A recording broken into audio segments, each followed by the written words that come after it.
Bismillahirrahmanirrahim.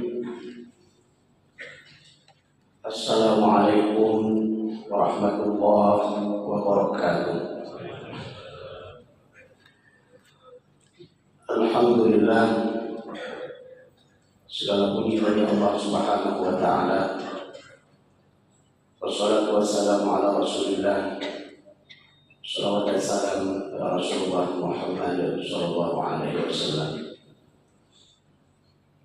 أعوذ بالله من الشيطان الرجيم وإذا قرئ القرآن فاستمعوا له وأنصتوا لعلكم ترحمون. وقال النبي صلى الله عليه وسلم لا حسد إلا في اثنتين رجل علمه الله القرآن وهو يتلوه آناء الليل وآناء النهار إلى آخر الحديث. Jamaah salat subuh yang dirahmati Allah Subhanahu wa taala. Pada kesempatan berbahagia ini kita lanjutkan sedikit lagi materi kita tentang kiat menghafal Al-Quran beserta problematikanya. Pada kesempatan ini kita lihat sebuah buku yang dikarang oleh Ustaz Abdul Aziz Abdul Rauf Al-Hafidh LC. Beliau menulis sebuah buku yang judulnya adalah Kiat Sukses Menjadi Hafidh Quran Da'iyah. Di antara materi yang beliau sampaikan di sini, dalamnya termasuk problematika menghafal Al-Quran atau tantangan dalam menghafal Al-Quran. Di sini beliau membagi kepada dua, ada problematika internal dan ada problematika eksternal. Sebelum kita melihat kedua problem tersebut, mari kita renungkan hadis Rasulullah yang kita bacakan tadi, yang artinya tidak boleh seseorang berkeinginan kecuali dalam dua perkara. Menginginkan seorang yang diajarkan Allah kepadanya Al-Quran, kemudian dia membacanya sepanjang malam dan siang, sehingga tetangganya mendengarkan bacaannya.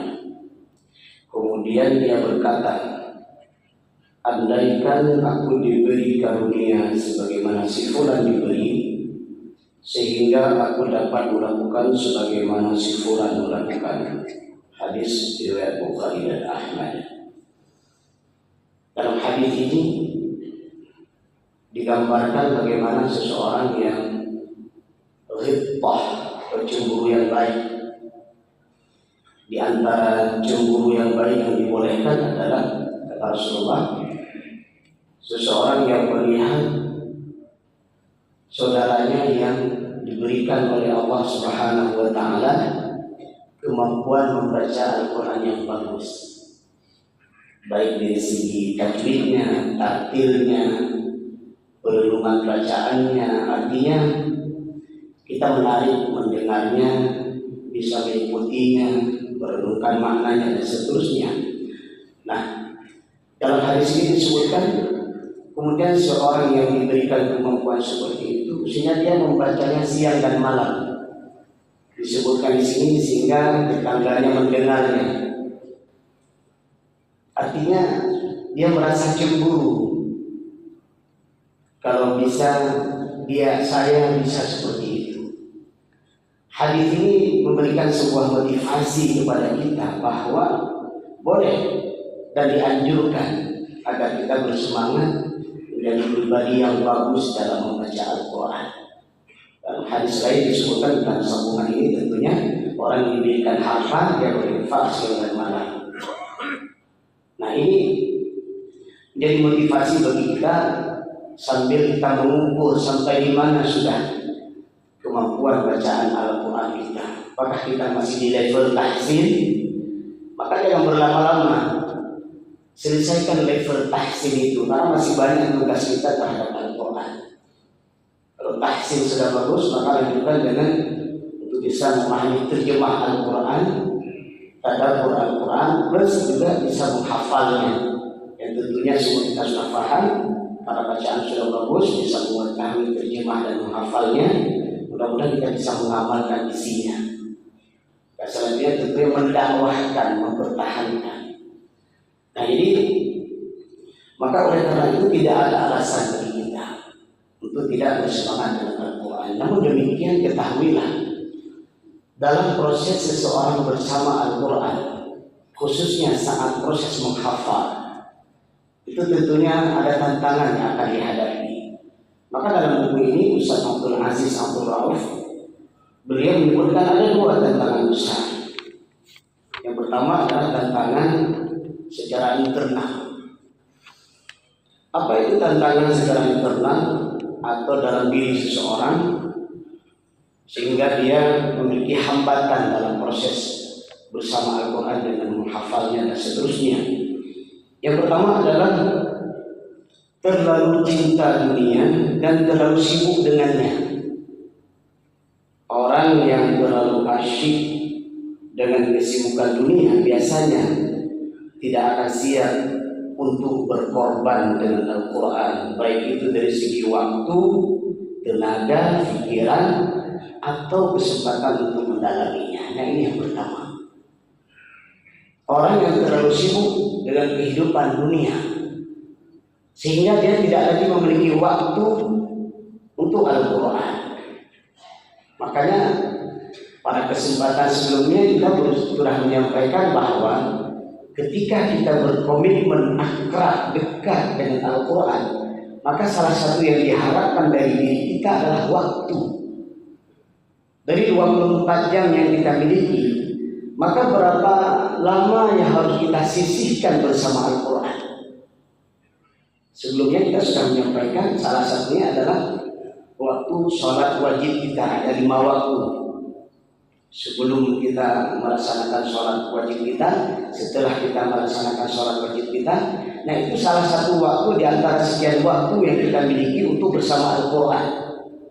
Ada waktu 10 menit sebelum azan, 15 menit sebelum azan, terus setengah jam. Nah ini luar biasa.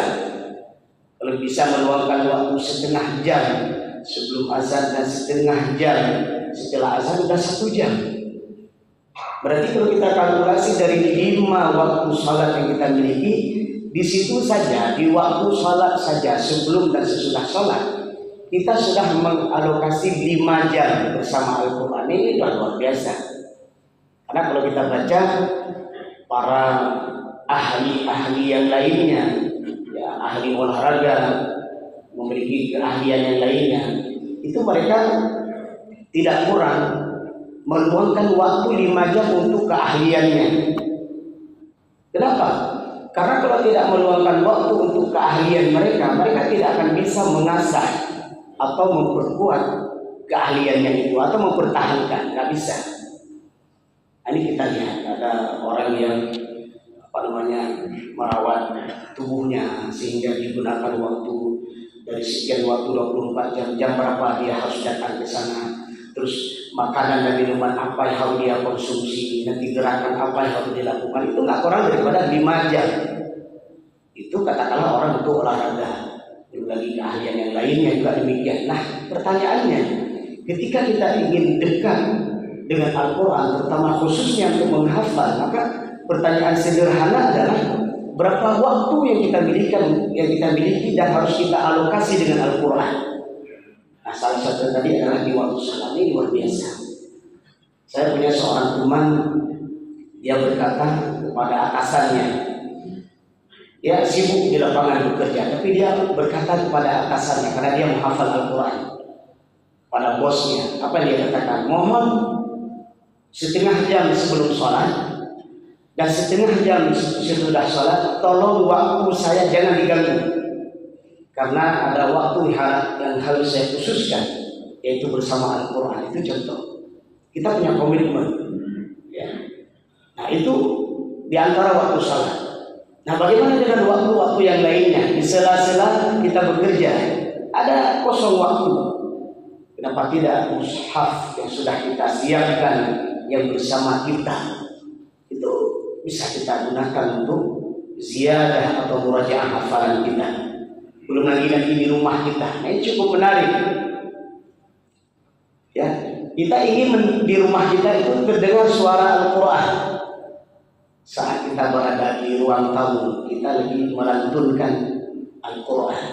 Saat kita berada di teras rumah kita, terdengar suara Al-Quran dari mulut kita atau di kebun kita. Artinya di dalam rumah kita itu selain tempat terlarang, ya katakanlah WC dan sejenisnya, nah itu semua bisa kita gunakan untuk membunyikan suara Al-Quran. Dan bahkan di malam hari saat kita tahajud, dan subhanallah, di antara nanti kenikmatan mereka para penghafal Al-Quran adalah bisa melantunkan bacaan Al-Quran tanpa melihat mushaf.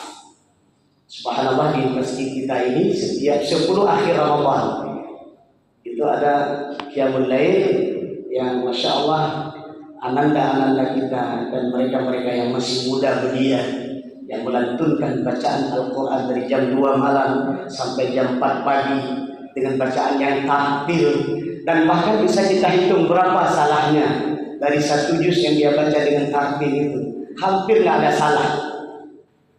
Dan saya ingin sampaikan bahwa kenikmatan tertinggi yang dinikmati oleh seorang hamba Allah adalah ketika dia bisa melantunkan bacaan Al-Quran dengan tartil, ya, tanpa melihat mushaf. Masya Allah, itu nikmatnya luar biasa. Sehingga dalam hadis itu disebutkan mereka yang selama di dunia membaca Al-Quran dengan tartil, dengan baik, dengan benar, dan mengamalkan isinya, apa kata Allah nanti di akhirat? Naiklah kamu ke sebuah mimbar, bacalah Al-Quran kamu dengan tartil sebagaimana kamu baca di dunia dulu. Begitu ridhonya, begitu sayangnya Allah Rabb kepada hambanya yang dekat dengan Al-Quran, digambarkan dalam hadis yang kita bacakan tadi, au kama qala, sebagaimana mereka membacakan Al-Quran dengan tartil di dunia dulu, begitulah nanti di akhirat. Allah muliakan orang tersebut, disuruh naik ke sebuah tempat, disuruh membaca Al-Quran dengan tartil, dan bahkan dia akan mendapatkan surga dengan jumlah ayat terakhir yang dia baca. Artinya berapa jumlah, semakin banyak hafalan yang dia hafal, semakin banyak jumlah hafalan yang dia miliki, maka peluang surga tertinggi semakin besar baginya. Nah, silakan nanti dibuka kembali hadis ini. Nah, kita kembali ke problem tadi. Terlalu cinta dunia dan sibuk mengurus dunia, maka yang paling terasa bagi orang tersebut adalah tidak ada waktu dengan Al-Quran. Nah, ini persoalan. Hanya kita yang bisa mensiasatinya, hanya kita yang bisa menghadapinya, karena kitalah yang merasakan ada penyakit, sibuk dengan dunia dan terlalu sibuk mengurusnya. Yang kedua adalah persoalan atau tantangan dari dalam diri kita adalah tidak dapat merasakan kenikmatan bersama Al-Quran. Kalau tadi nggak ada waktu dengan Al-Quran. Nah, ini tantangan yang kedua adalah tidak dapat merasakan kenikmatan Al-Quran. Padahal Al-Quran itu mukjizat. Dari segi hurufnya mukjizat, bacaannya mukjizat, bisa untuk ruqyah. Dan bahkan orang-orang kafir jahiliyah seperti Abu Lahab dan kawan-kawannya dan teman-temannya, setiap mereka mendengar bacaan Rasulullah SAW, Rasulullah membaca Al-Quran, itu Abu Lahab dan CS-nya dan temannya, mereka mengatakan Al-Quran itu hebat sekali. Itu Abu Lahab, orang yang menentang Allah, menentang Rasul, tidak suka dengan Al-Quran. Tapi ketika mendengar bacaan Al-Quran, dia tertarik. Wa idza laqul ladina amanu qalu wa idza khalu ila syayatinihim. Tapi ketika Abu Lahab kembali ke syaitan-syaitannya, mereka mengatakan, mana ada, aku kan bolong-bolong, mana ada. Tapi ketika dia berhadapan mendengar bacaan Al-Quran, dia sangat tertarik dengan Al-Quran. Pertanyaannya adalah, bagaimana dengan kita? Yang itu merupakan kitab suci agama Islam. Al-Quran diturunkan kepada Nabi Muhammad disampaikan kepada para sahabat dan sampailah kepada kita hari ini. Bagaimana perasaan kita saat mendengar disebutkan kalimat Al-Quran? Bagaimana perasaan kita saat akan membuka Al-Quran? Dan bagaimana ketika diberikan sugesti dan motivasi untuk menghafal Al-Quran? Adakah itu semangat dalam diri kita?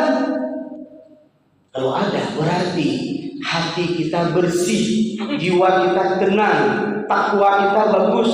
Kalau tidak, maka ini harus diperbaiki. Bisa saja, mohon maaf, kalau ada orang tidak tertarik dengan Al-Quran, berarti ada penyakit dalam hatinya yang harus dia buang. Tazkiyatun nafs, dia harus memperbaiki diri, bertaubat. Dan bahkan kalau seseorang tidak bisa merasakan kenikmatan Al-Quran, dia harus berdoa kepada Rabb.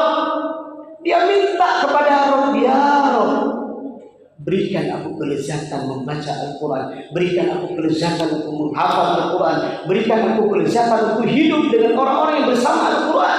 Minta kepada Rabb.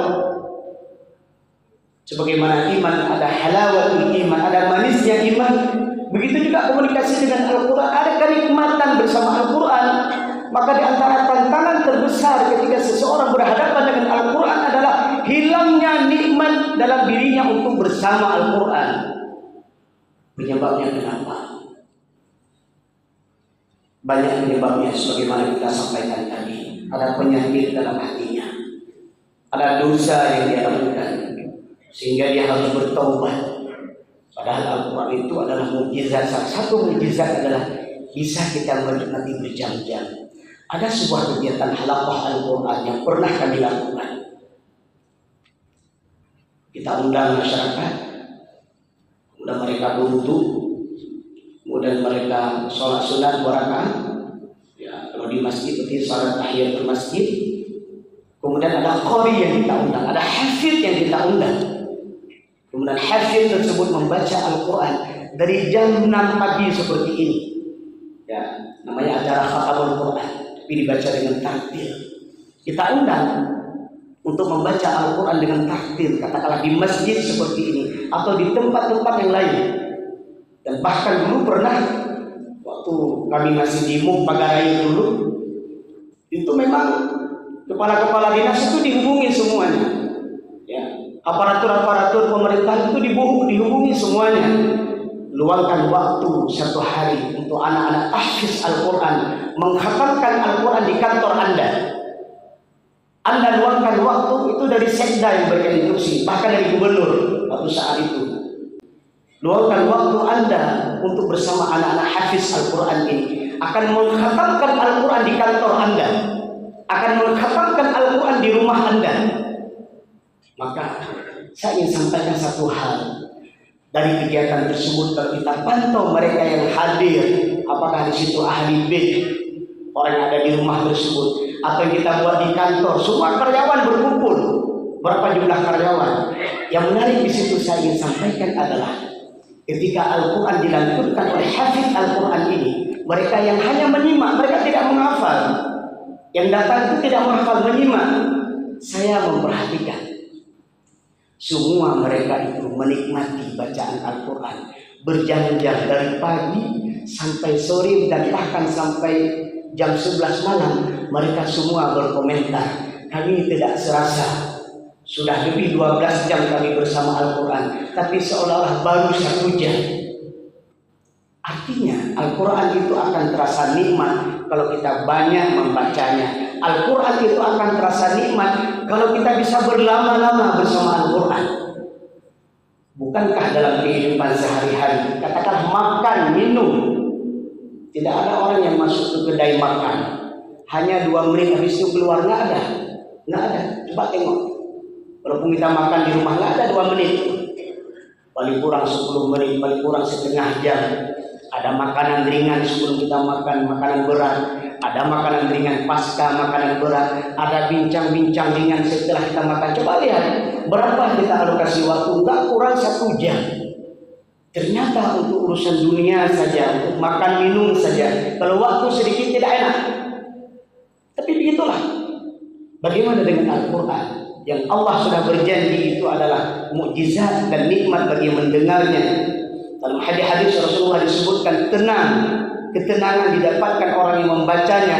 Tempatnya turun malaikat. Subhanallah.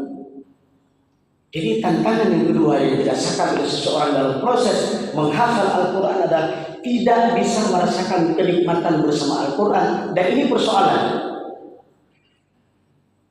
Maka paling kurang seorang menghafal Al-Quran itu memiliki buku-buku motivasi menghafal di rumah. Itu paling kurang. Memiliki teman-teman yang bagus bacaan Al-Qurannya. Memiliki guru yang baik yang siap memberikan motivasi kepadanya di saat dia menghadapi persoalan dan tantangan. Masya Allah. Ustaz Abdul Aziz Abdul Rauf ini dalam sebuah kisah beliau sering membuat halaqah Al-Quran dengan temannya yang sesama hafiz Al-Quran. Apa program beliau? Bulan ini kita ke masjid ini, sama-sama kita menyiapkan hafalan kita 5 juz. Nah, ini ada beberapa orang temannya itu diajak untuk mempersiapkan hafalan Al-Quran 5 juz dengan lancar. Ya, kenapa? Karena dia akan mendatangi sebuah masjid dari pagi sampai sore dan bahkan sampai malam kalau memang waktunya tidak cukup untuk menyelesaikan hafalan Al-Quran bersama-sama. Caranya bagaimana? Mulailah begitu sampai di tempat yang dijanjikan di sebuah masjid, kawannya yang pertama dia baca 1 lembar. Setelah dia baca 1 lembar, mohon maaf ya dengan hafalan, kemudian dilanjutkan dengan temannya 1 lembar, sudah 2 lembar. Terus itu mengalir. Berapa orang temannya itu terus mereka bergantian membaca dengan menghafal dengan takdir dari hafalan yang sudah dimiliki. Selesai program bulan ini. Bulan depan dia buat lagi program. Bulan kemarin kita di masjid ini. Bulan depan kita ke masjid lain ya. Tolong siapkan hafalan Al-Quran dari juz 6 sampai juz 10. Maka mereka juga seperti itu. Di bulan yang kedua mereka menyelesaikan hafalan Al-Quran 5 juz yang kedua. Artinya sudah 10 juz. Bulan depan mereka buat lagi program. Juz 11 sampai dengan juz 15. Coba lihat. Begitu banyak cara yang bisa kita lakukan untuk tidak bosan dengan Al-Quran. Bisa saja di rumah temannya, bisa saja di masjid, bisa saja di kantor. Ketahuilah, fasadu yassiruhu lil yusra. Ketika seseorang gemar dan ingin berbuat baik, maka Allah mudahkan dia dalam kebaikan tersebut. Tapi sebaliknya, fasadu yassiruhu lil usra. Seseorang yang enggan berbuat baik, nggak mau berbuat baik, maka setiap ada momen kebaikan selalu saja ada alasan untuk nggak bisa hadir untuk kebaikan itu. Ini hati, ini azab ini. Kalau ada orang setiap ada momen kebaikan nggak bisa hadir, nggak bisa ikut, selalu ada tantangan dan cobaan. Akhirnya apa? Dia terlena dan akhirnya betul-betul nggak akan pernah bisa ikut. Jamaah yang mampu. Hanya 2 tantangan saja yang bisa kita bahas pada pertemuan kali ini, yaitu tantangan dari internal. Terlalu cinta dengan dunia dan sibuk mengurusnya, kemudian tidak bisa merasakan kenikmatan bersama Al-Quran, maka ini harus diperbaiki. Kalau diperbaiki menjadi bagaimana? Sebagaimana kita sampaikan tadi, luangkan waktu, kosongkan waktu untuk Al-Quran dan rasakan kenikmatan bersama Al-Quran dari segi tajwidnya, dari segi makharijul hurufnya, dari segi dengung yang kita baca, panjang pendeknya yang kita nikmati, artinya yang kita nikmati, dan bahkan subhanallah setiap lantunan ayat-ayat yang kita baca, kita bisa merasakan ayat-ayat tersebut mengalir dalam tubuh kita bagaikan arus listrik yang masuk ke dalam tubuh kita. Setiap kita membaca ayat-ayat tentang azab, kita berlindung kepada Rabb, ya Rabb, lindungi saya dari azab api neraka. Setiap kita membaca ayat-ayat tentang surga, sambil kita berdoa, ya Rabb, jadikan aku ahli surga. Kita baca Al-Quran menceritakan kisah tentang sahabat, menceritakan kisah tentang orang soleh, menceritakan kisah tentang para nabi. Itu semua kita tadabbur. Itulah yang akan membentuk karakter Quran dalam diri kita. Semoga bermanfaat. Alhamdulillah, subhanakallahumma wa bihamdik, asyhadu an la ilaha illa anta, astaghfiruka wa atubu ilaika. Assalamualaikum warahmatullahi wabarakatuh.